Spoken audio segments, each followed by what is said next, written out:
Is this thing running? I'm going to pull up my own YouTube channel and see if I'm running right now. Another thing I can do here is to see if my live chat's running. I want to say hi to everyone. I'm on vacation right now. I'm doing this for the first time. Okay, sweet. Looks like we're on. I'm on vacation right now. Crazy things going on in the market.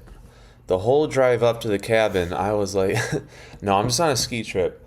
The whole drive up, I'm looking at the charts. I'm like, man, this is like the worst day to go on vacation. But thankfully, the fellows are at the grocery store doing a grocery run. So we get a little bit of a chance here to kind of go over some stuff. I probably got about a half hour here. So I want to get this up on my phone. For some reason, it's not showing me that I'm live on my cell phone, which is a pain. I only have one screen right now. Oh, you're talking about the thing. Okay, yeah, I was on a game show yesterday. Unfortunately, I didn't have as much stage time as I thought I was going to have. I was only on stage for like 5 minutes. It was a lot of fun. It was a reason to get all the guys out and go do something do something random on a Thursday night. But I was kind of hoping maybe it would be a little bit more involved. Well, anyways, I'm trying to get the stream showing on my phone so that I can see the live chat while I display. I'm on a laptop right now, so I don't have my normal setup. But I would, if I can get this thing figured out, then we're gonna jump into things. This is kind of like a little test to see if this is gonna work or not. Now, for some reason, my stream is not showing up on my phone, which is going to really irritate me if I can't get this thing working, but give me just 1 second. There it is. Okay, now we're live. It looks like we got 12 people. This is going to be impromptu, guys. This isn't going to be too crazy. I've got about a half hour to kill, but what I wanted to do with this particularly is, I'm going to this H-Bar conference in about 3 weeks, and I'm not going to have my computer there. So I wanted to see if I could just real quickly get some streaming set up so that once I'm there, I'm not exactly figuring things out on the fly. And so what better opportunity to do that than doing a quick live stream here on vacation. We got a lot of I got a lot of downtime. The fellows are at the grocery store, so probably got 30 to 45 minutes. And then let me just rearrange the screen a little bit. And then I apologize in advance if the stream quality is not as good because I am on Wi-Fi at a cabin. So it might not be what we're used to. Let's go ahead and try to share the screen. Let's see what you guys are going to see on your side. Let me make sure that I don't have anything I shouldn't have open here. No, okay, we're good. We're going to go to coinmarketcap.com to get this thing rolling. There we go, sweet. Oh, this is cool. I think I could definitely run with this. Brandy says, how was the game show? It was, I can talk about that for a second. So I get to the game show, and they put us in like a holding room, and for the first like hour and a half, we're just kind of sitting in this room, just me and a couple of different guys. I didn't know who they were. They were all the other contestants on there. We're all just kind of palling around.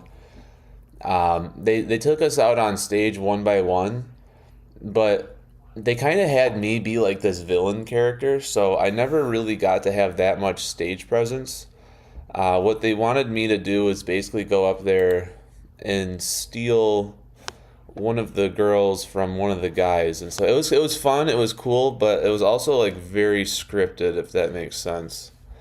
Didn't really get to kind of unwind. I didn't really get a good chance to hold on, my screen's being all crazy right now. I don't know why. This is gonna be a work in progress because there's like all these weird buttons over my screen that shouldn't be there. Whatever. I'm doing this on a laptop. This is my first time on a laptop, so it's kind of like figuring this out as I go. It's kind of like in a weird way, this feels like my very first stream where, I'm doing this on a blank laptop, right? So you guys can't see what I see. Let me see if I can just show it to you so you know what I'm about. My screen is split in half right now, and I have no idea why this is happening. I don't know how to get rid of this either. This doesn't show up on my PC back home. How do I get rid of this preview? I don't need preview. How's the mic quality for you guys, by the way? So I brought a microphone. I don't think you guys can see it very well. But I still have the normal microphone. It's just on a different stand. And then obviously I got no lighting. I'm just in a cabin here. But it's gonna really drive me crazy if I can't get this double split screen to go away. That's okay. This is just an ad hoc stream, anyways. We're just gonna kind of run with this and see how it goes. So let me wrap up the thought of the game show. It was cool. I was only on stage for like 5 minutes. I didn't get to introduce myself, so I almost was kind of going up there to play a character, like a villain. Like, it was this dating show where the main guy, or like the hero or whatever you want to call it, is he's wearing a blindfold, and then they bring other girls on who also have blindfolds, and they stuck me in the front row of the audience. And my role was to kind of go on stage.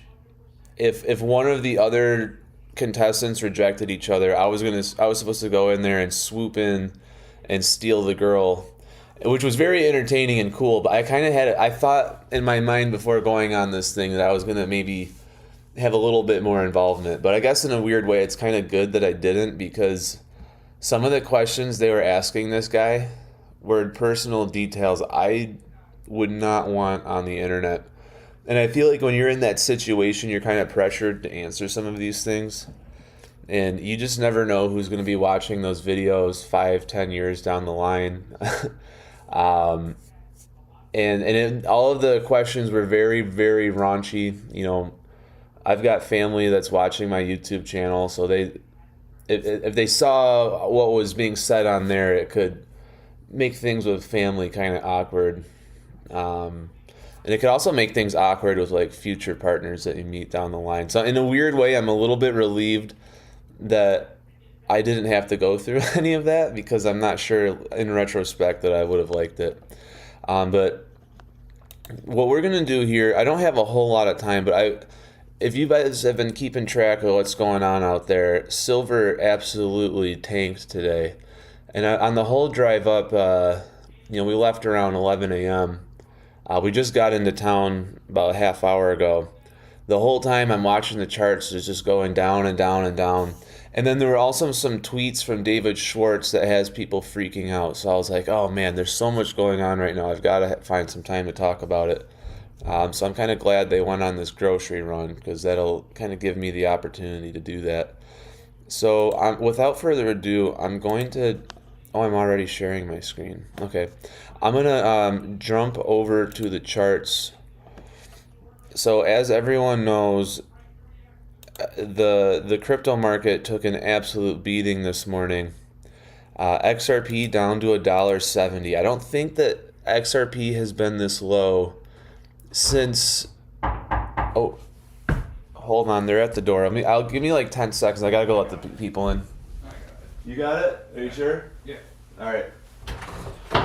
Sorry if there's some background noise. They got back a little faster than I thought. So, hey guys, I'm just streaming. Don't worry about me. I'll be down in like 20 minutes. Just wanted to see if this thing works. All right, so we might have to do this a little faster than I thought. So XRP has gone down to $1.70. I don't think that it's been this low since before the 2024 December run up. So this can be kind of hard to look at. All I can say is just we got to just keep holding on. Even in the April dip that we had, $1.79 was as bad as it got. So we're officially in these all-time low territories. I have my own theories about this. I think that there is a institutional shakeout going on, and especially because of the tweets I saw from Dave Schwarz this morning. And let me see if I can just get to Twitter real quick and show that, because I have a feeling that I hate to say this. This is not me saying that I know all the answers or anything, but I wonder if hold on. I'm gonna unshare my screen just so I can log in, because I have to sign in here. So I'm gonna unshare real quick, and then we'll share again here in a second. There were some tweets from David Schwarz that kind of gave me the impression that that he was kind of poo-pooing on XRP, and that's at least how people interpreted it on Twitter. If you've been on Twitter, it's like a bloodbath right now.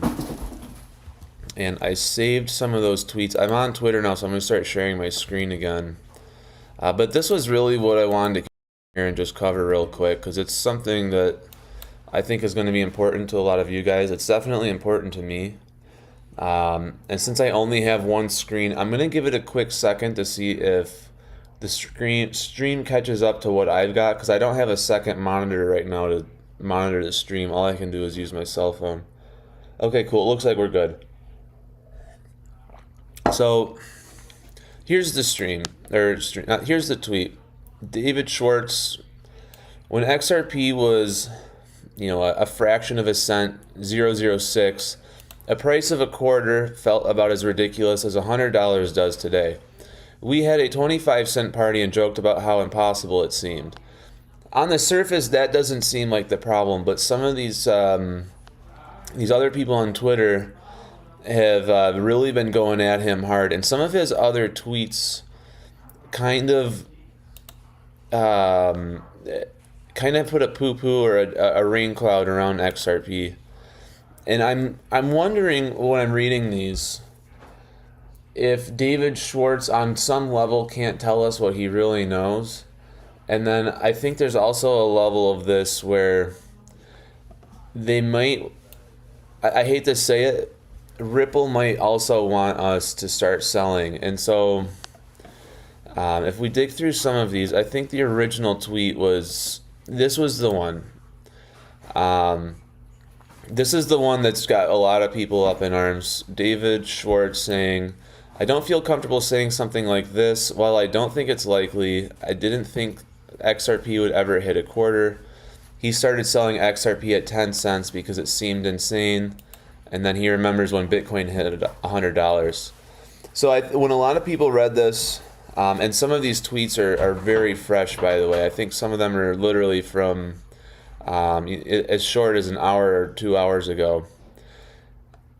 There's people thinking that this is David Schwarz saying that he doesn't believe in his own product, and that he's liquidating it, and that we're kind of the exit liquidity for them. I'm not saying that's what he's saying, but that's definitely how some people have interpreted it. And I'm sitting here thinking, this goes along with what I've been thinking all along, is that there's going to be some sort of event where people are encouraged to liquidate their bags, either at the lows or when we recover back to $3. People will say, finally, I've been made whole, I'm getting out of this. I'm looking at this as kind of like 3D chess or 4D chess in a way, where in a strange way, seeing these tweets tells me that it's never been more important to hold, because I do think that, the analogy I've been using is it's like shaking the coconut tree. So, sorry, I keep looking at my phone thinking it's the camera, because I've like conditioned myself not to, when I'm talking to you guys, to look at the camera, but anyways, it's my cell phone. What I'm trying to say is, this coconut tree analogy is, you and I are the coconuts, and they want to shake us out so that we sell our bags either when it's low right now at $1.70, or sell it when it recovers back up to $3, maybe $3.50, $4. I think in either case, both of those are traps. I definitely would not, and this is not financial advice, by the way, I would not, under any circumstances, sell XRP at its current levels. I know, and I think a lot of you guys probably are on the same page with that. If you exit out of XRP right now, you are locking in your losses. You know, we're down 45% on the year. That's a pretty big hit to take. And then once you make that exit, you're officially out. So if there's a recovery, you no longer get to partake in that. But I think it's also equally important to understand that when XRP gets to around $3 or $4, that's going to be the same, not the same trap, but it's also a trap, the recovery trap. If you sell what you have at $3 or $4, you might be made whole, you might get a little bit of profit, but if you know where this thing is going, like a lot of us do, we're really holding on to this thing, hoping to get that $100 or $200 XRP. And it doesn't have to happen tomorrow or next year or even the year after that. But I think a lot of us are on the same page that by 2030, we're probably going to be looking at a 3-digit XRP, whether it's $1, $2, $3, $400. I don't think any of us know. But I do think that they're trying to shake the coconuts out of the tree. That's just my opinion. I don't really have any, I couldn't prove that in a court of law. But this is something I really wanted to address before going out on the slopes and ripping it up this weekend. Because once I shut down here, you can't really look at your cell phone while you're skiing, right? So I just wanted to really hit this thing out fast because for the rest of the weekend, I'm basically I'm turning off the technology and I'm gonna go out there and have a good time. I wanted to talk about silver before I go. I'll probably have to make this fast since my friends already got back, but silver absolutely eviscerated today. I mean, I don't think we've ever seen anything like this before. I mean, geez, even that October 10th sell-off didn't feel as bad as this does. Silver was at one point earlier in the week, silver hit 120. It absolutely yesterday at its all-time high got up to $121. Maybe it was 120.8. I'm gonna call that 121. It's now crashed down to 85, and at its worst, we saw it hit 81 just a couple hours ago. Now the question is this the bottom for silver? Is it going to recover, or is it going to continue falling from here? To see silver wipe out $30 in just one day, that's 27%. If we knew that silver's market cap was around $6 trillion, what we're looking at right here is a $2 trillion liquidation. I mean, beyond just the fact that anybody that fell for the FOMO, the fear of missing out, I mean, aside from them all basically getting slaughtered by this really kind of pulls at the conspiracy threads in my head that where does a $2 trillion movement like this come from and where is it going to? And that's kind of when you have to really start asking questions that don't immediately have answers. I think that there's still potential here to see some very big rotations going into crypto. It might not happen overnight, but it's something that I'm definitely keeping an eye on. And then you guys know me, I'm always looking at my Japanese government bonds. Let me fix that screen up a little bit here. So the government bonds are moving back up a little bit. Nothing too crazy yet, but yesterday on our stream we saw it at 2.2. Now we're looking at it back up to 2.25. And I apologize in advance. I hope the screen sharing is working out right now because I can't see what you guys see. I only have my laptop. There's no secondary monitor. So I'm just kind of going off muscle memory here. I know that a lot of the times my face covers the bottom right-hand corner. So I hope that's not what's going on. But I unfortunately have no way of knowing. And it also means I can't really check the chat very well because even though I do have my cell phone out, it seems that my cell phone's chat is like 30 seconds behind, as well as the stream. So I don't necessarily want to just like wait for my phone to catch up. Will says, to me, that's the most bullish thing he's ever said. If you're referring to those Dave Schwarz tweets, I actually do agree. I'm seeing all of this unfold in real time. I was quite literally in the car about 2 hours ago reading these tweets. This tweet right here is only 2 hours old. So, I mean, these conversations were happening in real time. Right here, David Schwarz says, at least at first, I took a job and did my best at it. Most of my compensation was salary precisely because I am so risk averse. Also, I had to feed my family. My level of personal belief definitely varied over time. In a strange way, this is kind of humanizes him a little bit because he's kind of talking the way I feel like I talk, where, I feel like I'm just a guy. I'm not some genius. I'm not a fortune teller. And if Dave Schwartz doesn't feel like he is either, that just makes him seem so a lot more relatable to me. So I actually do like this tweet. The one that seemed to really scare people, I think, was in this conversation chain. The original tweet that kind of started all of this was from this account, Crypto Bitlord, saying, it's inherent insane. This is his words, not mine. It's insane to hear this crackpot dev was dumping XRP at 10 cents when we believed it would go to 100. Now he's saying it's unlikely to go to 50 to 100. Expletive, what are we still holding on for? And then he says these guys don't even believe it anymore. So this is where I think that coconut tree analogy comes in. This might be a guy who's very frustrated. If he takes the bait and pulls out, then he's going to get burned on that. And if you sell at $1.70 and buy back in at $5, you've basically wiped out any chance that you've got at becoming generationally wealthy through this. If you're buying XRP someday down the line, and I don't think that you guys are going to have to worry about this, but if you're buying XRP down the line at $20, $25, $50, yeah, you're going to get some returns on your value, but you're not getting generational money by 2 or 3xing your portfolio. The way you get that generational money is by 50 or 100xing your portfolio. So anything that you're able to buy right now, and this is not financial advice, but we've never seen $1.70 XRP since before December of 2024. I mean, get what you can. I'm not saying to do anything crazy, but if you have an opportunity to allocate some extra cash flow going through the rest of this winter and early spring, there's a potential here to really set yourself up for an even better future than we would have had if XRP were to be adopted the way we thought it would have been by now. Because it just means that you can get more coins, right? So, the pump is delayed.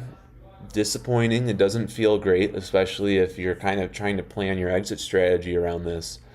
But the silver lining is that you also have an opportunity here to make your bags even bigger. And the bigger the bag, the less appreciation you need. Let's just say in theory that this thing takes a while. Maybe it takes 2 or 3 years. I don't know. No crystal ball. But let's just say over the next 3 years, XRP is kind of in this trench and we don't see positive price appreciation. Very possible for all of us, whether you're starting out brand new or been in the game a while, could get to 100k XRP. I don't think that that's out of the realm of possibility if we're going into a crypto winter like people on Twitter are saying. I do want to jump over to the XRP rich list. We don't pull this up very often, but it's very, very interesting. And I need to go and look at my old screenshots of this to verify it. But allegedly, there were 42 wallets today that crossed into the 1 million XRP range. So 42 different entities, people, we don't know if they're individuals or if they're asset managers, but 42 different entities took advantage of this opportunity to get over 1 million XRP. And I'm not saying that they were going from scratch, right? But the fact that they crossed into that threshold means that there's big money out there that's very bullish on XRP. And to me, that's a huge indicator that there's something going on behind the scenes and that this is all a ruse. It's like it's like a chess match, and we're all we're the pawns on the board. Um, you could get sacrificed, or you could make it to the other side and get turned into a queen, and that's just my mentality going into all of this. Seeing that 42 wallets crossed that $1 million mark tells me that we're on the right track by holding and staying in the game, and I'm actually very bullish, to be honest with you guys. Will said it best. Don't forget to like and hit all the buttons. I see we got 50 people in here. That's pretty good for me, just going live without even an announcement. So I appreciate you guys jumping in. Whether you're finding this channel in real time or if you're a subscriber to the channel, it would help a lot if you could just like the stream. And if you're brand new here, normally I stream every Monday through Friday, 11 a.m. through 1 p.m. Today I had to make an exception to that because I went up, here in Michigan we call it going up north. Either way, I'm up in the hills, lots of snow. I'm nervous to pick my laptop up and show you guys, but maybe we try that. There's snow everywhere. Talk about cabin in the woods vibes. So I can't stay too late today, even though I love to see 50 you guys in here, which is awesome. I wanted to really make sure before I go to my HBAR conference that my mobile stream setup is good to go, because I want to stream at the HBAR conference if I can. And worst case scenario, I'll be in a hotel, could shoot content while I'm there one way or another. And then other things that I'm thinking about, some of you guys watching know that, I've been taking this YouTube thing full time, but I am floating the idea around of, working another day job. Now, if I were to do that, if I get this thing nice and operational, I could still stream for a solid half hour during my lunch break. I don't see why that would be a problem. And then I could still maintain my daily streams. I just probably have to rename it like a lunch break update or something like that. So if I'm able to get this stream working out pretty well from a mobile point of view, it's possible that I could just use my mobile hotspot on my cell phone, and I could go to like a McDonald's lobby or something and just stream for a half hour, then go back to the office. Cross that bridge when and if we get there. Otherwise, we're full steam ahead, streaming 2 hours daily for the long term. Ben asks, what kind of mic do I have? Let me unshare my screen so that we get the full picture again. Sorry, this thing is all crazy on I stream on a PC, but right now I'm on a MacBook, so all the buttons are different. Here we go. So I use a Shure MV7. These mics are awesome. I'm going to fix the thingy. You might hear it pop. So these mics are great, integrate very well with the computer. I just plug it in and I'm good to go. I did not bring my camera because I thought that might be trying to do too much all at the same time. But I think when I go to the HBAR conference, I will bring the camera. Otherwise, right now, I'm just using the default webcam that comes from a MacBook, which seems to be working decent. Obviously, a lower quality picture quality than what I'm used to back home, but I think for our purposes, it actually probably works just fine. So kicking around different ideas for how to get you guys content when I'm on the go. I mean, it could be I could in theory do these updates from an airport. You know what I mean? So. The more skills I can develop, the better. I want to catch up with some of these comments because I don't have a screen. I gotta hold the phone because the font's so small. Over and Out says, do the rich lists matter much because of the ETFs? Wouldn't it be off? I've thought about that too. The ETFs are kind of a curveball. I don't know how that's working. I suppose it's possible that some of those $1 million wallets could be the ETFs, but it's really hard to get concrete data on that. And the ETFs only went live in October, November timeframe, so they're still relatively new. It'd be interesting to, I don't know how we would even get that kind of information, but I would be interested in finding out more about that. Ben's question, was it expensive? These mics are, I don't know, like 250 bucks. If you get them on Black Friday, they might be even a little bit cheaper. But the mic's not too bad. The worst was the camera. The camera and the lens was like $1,500 all in. So if you guys wanted to get into content creation, is if you're getting hardware, the microphone's more important than the camera because there's certain amount of audience is not even actually looking at the screen. They're more listening to the stream. And so if you can get your sound quality down first, that would put you way ahead, and then you could get the camera later. And depending on the type of content you shoot, maybe the camera I have is overkill.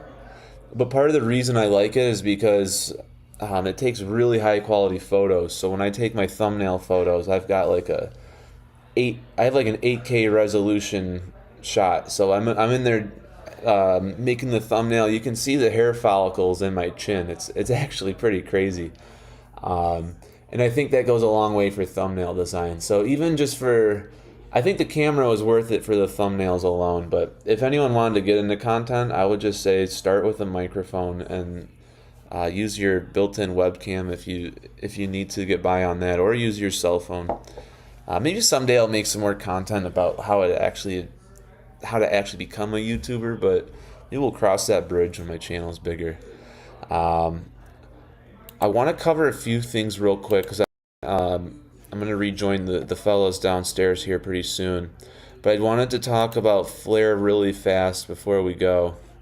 So Flare had their last Flare drop this morning. It's kind of strange, over on the XRP side of Twitter, everybody is freaking out. And then on the Flare side of Twitter, everybody is happy. So I just think it's so interesting that both of those are happening in parallel. Flare's been holding on to its price way better than just about any other token.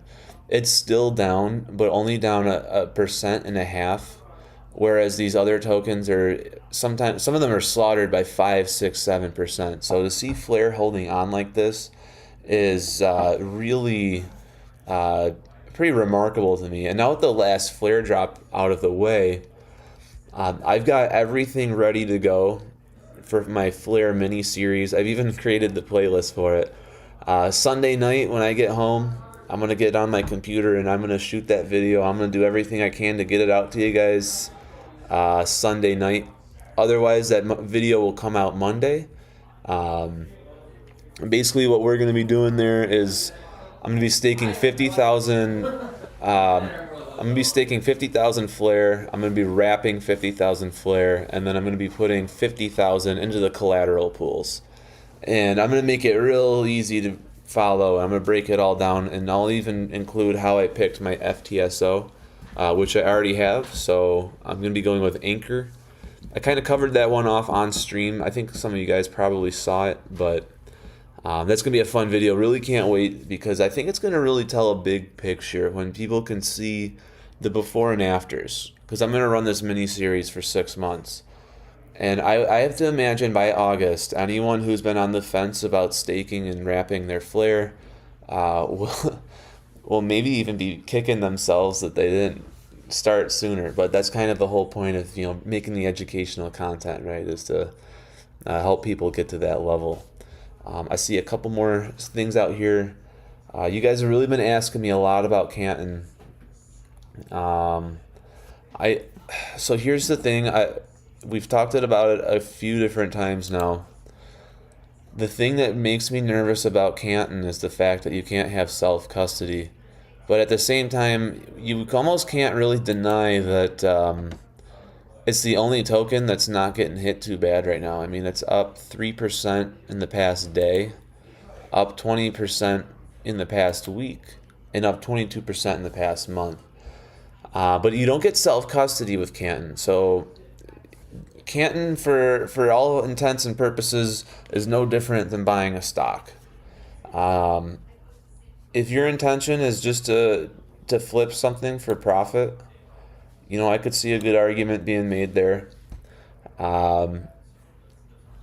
from me on a personal level, I don't really like that Canton just came out of nowhere, just out of the blue, gets a $7 billion market cap, and then it happens to be all these Wall Street banks' favorite coin. To me, it just it reeks of if you've been in the crypto space for a while, we all know about how there's the security side of things, there's the debanking. You don't want to get debanked, right? The Canadian truckers a couple of years ago during the COVID era, they went on a protest and got debanked. That was a real thing that happened. Don't have to get too political here, but part of the appeal to cryptocurrencies is that you're safe from being debanked. And so I look at Canton as kind of like siding with the enemy. I know that a lot of you guys have been asking me about it, and I'm not going to tell you guys not to buy it. Everyone can do what they want, and I'm not saying that Canton won't make you money. For me, I guess it's just more of out of a principle thing. I don't personally want to hold it, but don't let me talk you guys out of it. Because if your goal is just to make money and you don't care, some people just don't care, and it's like, it's not my place to impress on people how to feel about things. If there's money to be made, go make the money. It's just, I don't know that I don't know if I would trust it. It's kind of the same thing as buying paper silver. It's like, I don't want to get ripped off either. So that's just kind of how I feel about that one. Otherwise, all these coins have just been completely wiped out today. XRP, all-time low since 2024. I believe HBAR took a pretty nasty hit. HBAR down close to 3% today, 10% on the week, and only 7% on the month. But we're looking at a below 10-cent HBAR, which that hasn't happened since before December of 2024 either. So really in the same boat as XRP. I think HBAR might have even taken a bigger hit. So in 1 year, HBAR is down 69%, and then in 1 year, XRP is down 45%. So HBAR has just been absolutely slaughtered, and it's sad to see. But at the same time, it's like, we all know the score. It's going to eventually rebound. We all know that it will. That's not financial advice, but this could be also a very good buying opportunity to get into HBAR and possibly get your forever bag. Right now, 100,000 HBAR, you could be all in on that for less than 10 grand. And if this thing stays low for a while, you don't even have to lump sum it. You could just dollar cost average over the next, a couple months, maybe a year or two. We just don't know right now, you guys. And I don't want to come on here and be a hype seller. I don't think anybody, including the hype sellers, exactly saw this coming. So we're just going to have to hang in there. Silver and gold are down big. I'll probably start wrapping up since the fellas are starting to get louder and louder. But, we got $85 silver. Gold also took a spill. Are they shoveling? You shoveling? So, yeah, gold's back under 5,000. It's market wide. Oddly enough, the S&P 500 didn't seem to get hit that hard today. But, yeah, so S&P still hanging in there at 6,900. I was actually kind of expecting this one to go down, but it didn't. We'll just see what happens. I still think the reverse carry trade's in play. I think there's a lot of market manipulation going on right now. I've been talking with some of you guys about COMEX, the COMEX. We could talk more about that next week when we've got more time. But I do think I'm going to start wrapping this one. I know this was a shorter one. I really just wanted to see if I could be operational on a laptop. And what better time to do that when the market's down 40, or in silver's case, $40 on the day. So appreciate all of you guys hopping in here on a Friday afternoon. If you guys like the evening sessions, there's a chance I might be able to start kind of integrating some of these, because I think this will be able to draw in an audience that can't exactly make the lunch hour sessions. But I keep looking at my phone thinking that's where the camera lens is, because that's how it is at home. Anyways. I think this was a success.